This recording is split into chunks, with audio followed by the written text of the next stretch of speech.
धनबाद के एक छोटे से झोपड़पट्टी में राहुल नाम का एक लड़का अपनी माँ और दो छोटी बहनों के साथ रहता था।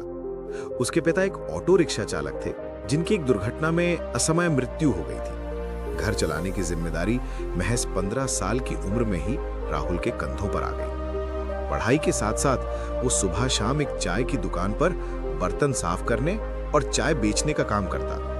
उसकी कमाई केवल इतनी होती थी कि घर का गुजारा मुश्किल से चल पाए।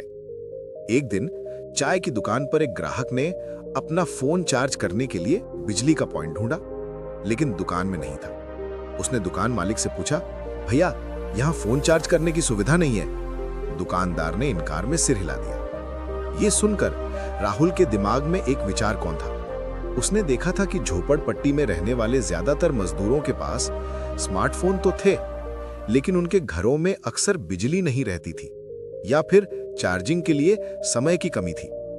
उसने अपनी छोटी सी बचत से 500 रुपए जोड़े और एक यूज्ड पावर बैंक खरीदा। फिर उसने अपनी कॉलोनी के एक छोटे से किराना दुकानदार से एक सौदा किया।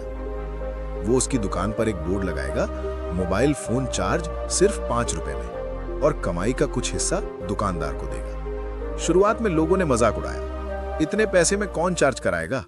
लेकिन 1-2 दिनों में ही, सुबह का समय हो या शाम का, मजदूरों की लाइन लगने लगी। राहुल ने देखा कि यह सिर्फ एक जरूरत नहीं, बड़ी समस्या का समाधान था। उसने और पावर बैंक खरीदे, किराए पर लिए। धीरे धीरे उसने शहर के 10 अलग अलग दुकानों के साथ यही व्यवस्था शुरू कर दी। अब उसकी कमाई सिर्फ चाय बेचने से कहीं ज्यादा होने लगी। लेकिन राहुल रुका नहीं।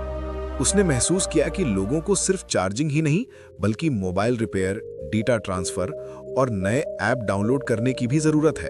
उसने एक छोटी सी डिजिटल सहायता की दुकान खोलने का सपना देखा।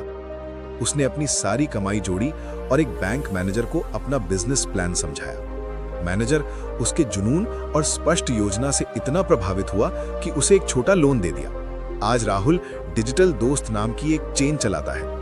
उसके पास शहर भर में 50 से ज्यादा छोटे कियोस्क हैं, जहां गांव और झोपड़पट्टी के लोग कम कीमत पर मोबाइल चार्जिंग, रिपेयर, बीमा, बैंकिंग और सरकारी योजनाओं के फॉर्म भरवाने जैसी डिजिटल सेवाएं लेते हैं। वो सैकड़ों लोगों को रोजगार दे चुका है। एक इंटरव्यू में जब एक युवा पत्रकार ने उससे पूछा, राहुल सर, आपने इतनी बड़ी सफलता का रहस्य क्या है?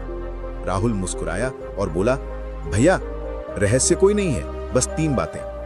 पहली, समस्या में अवसर ढूंढो। लोगों की छोटी छोटी परेशानियां ही सबसे बड़ा बिजनेस आइडिया होती हैं। दूसरी, शुरुआत छोटी करो लेकिन सोच बड़ी रखो। मैंने एक पावर बैंक से शुरुआत की थी।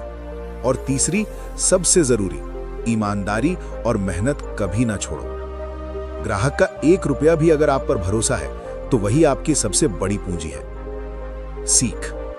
इस कहानी से हमें यह सीख मिलती है कि सफलता के लिए बड़े बड़े रिसोर्स जरूरी नहीं है।